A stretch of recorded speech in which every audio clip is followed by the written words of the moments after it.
Hi, Tornado Knight here with part 4 of What If Goku Was a Girl. At the end of part 3, we're left with Goku leaving Kame House.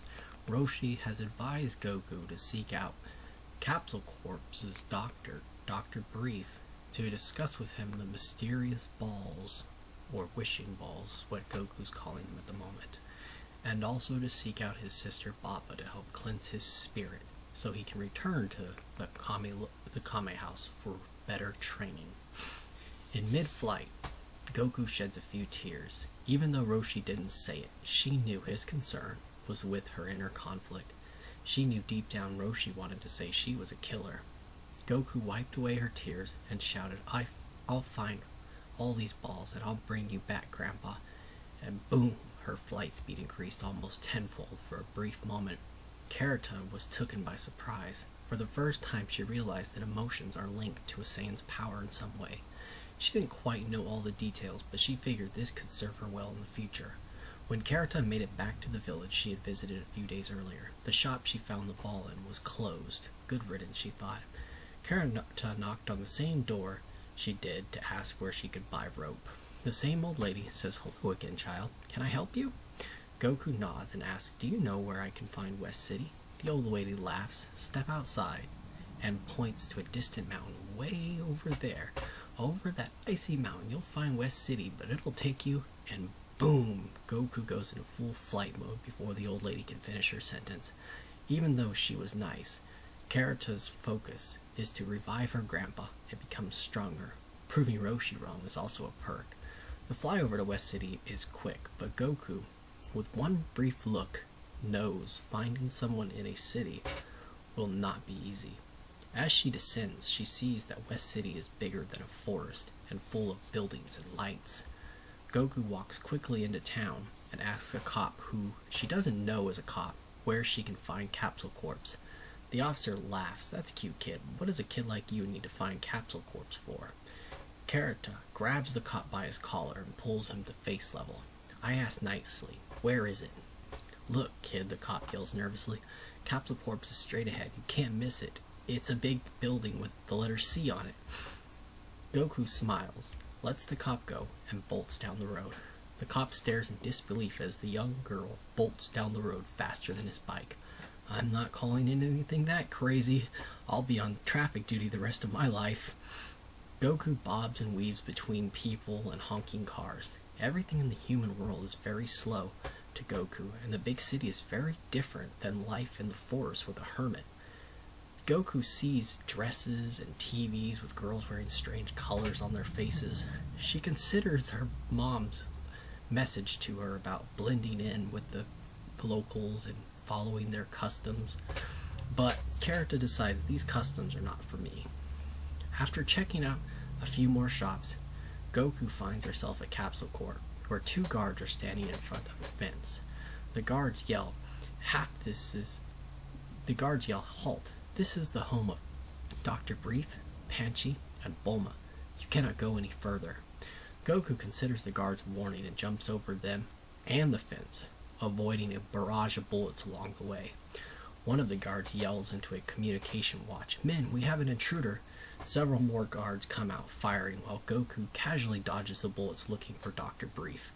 At one point, Goku bends one of the guns and asks the guard, "Where can I find Dr. Brief?" The guard gets huge eyes and says, "He's inside. Please don't hurt me. This is just a side job." Goku looks confused and heads for a glass door. This is Goku's first time seeing a glass door, and when she knocks, she shatters the glass. Oops, I guess these aren't as strong as other doors. By the time Dr. Brief is heading downstairs and sees young Goku, "Are you causing all this racket, young girl?"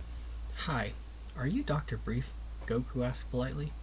Dr. Brief adjusts his glasses and replies, "I am, and who are you, and what are you doing walking into my house in the middle of the night?" "Well," Goku replies, "I asked the guards to take me to you, and they refused, so I jumped over your fence. They tried firing a bunch of toy guns at me, so I broke one, and they ran off scared." Dr. Brief's eyes widen. "You mean to tell me you can bend steel?" "I guess so." "Fascinating. What are you?" Brief asks with scientific curiosity. Goku feels like Dr. Brief might understand her position, so she gives him the truth. explains the mysterious balls, and asks about Baba's palace. By the time Goku finishes telling her story, Bulma flies down the stairs in a cartoon fashion and yells, "Oh wow, an alien from another world? And she's super strong!" Bulma, who is only 10, is much more fascinated with science than boys at this point in time, unlike when we first meet her in the original Dragon Ball. Bulma reaches for one of the Dragon Balls and starts to say, "A wishing." Goku grabs her hand. "Those are being used to bring back my grandpa." Bulma's eyes widen, and then they get a little sad as she hugs Goku. "I get it. I miss my grandparents too." For the first time, Goku feels a very real connection beyond a training partner. Dr. Brief fakes a cough, so anyways, if you'd like to stay for a few days, I can create you a radar for the material these balls are made of, and see what I can find out about this Baba's palace. It seems my daughter has taken a liking to you. So what do you say? Would you like to stay here for a few days? Goku looks at an eager Bulma and decides a few days with Bulma might help her better understand human girls. Over the next few days, Bulma teaches Goku about shopping, basic space science, boys, TV, food, hygiene, and friendship. Unlike in the original story, Goku doesn't suffer from brain damage, so Bulma makes a lot more sense to Goku, and her connection with her reminds her of the life her mother wants for her to blend in. Of course, the inner warrior is too strong, but she definitely enjoys the new friendship. At night, Dr. Brief examines Goku to learn about her alien anatomy. Dr. Brief explains to Goku that knowing about her anatomy may help him understand how the Ozaru works, and maybe someday he can seek out similar life forms in the galaxy. Goku doesn't quite understand Dr. Brief, but decides the more she knows, the better. After a few days of basically living as an Earthling, Dr. Brief has created a special material radar for the mysterious balls, and he has tracked down Baba's palace. Dr. Brief tells Goku this radar will help you find those balls wherever they are in the world. Assuming my radar is accurate, there should be 7 of them. He also explains the function of the radar. As for Baba, Dr. Brief says, "She's not a good person, Goku. She's a shady fortune teller. I'm not sure what your business is with her, but you're probably better off just finding those balls on your own." Goku thanks Dr. Brief and says, "I need a favor from her." Bulma hugs Goku from behind and yells while crying, "Please don't leave. You're the best friend I've ever had. I can go with you." Dr. Brief is shocked. Goku grabs Bulma's hand. "I can't take you with me to Baba, but after I talk to her, if it's okay with your dad, I think we can find the balls together."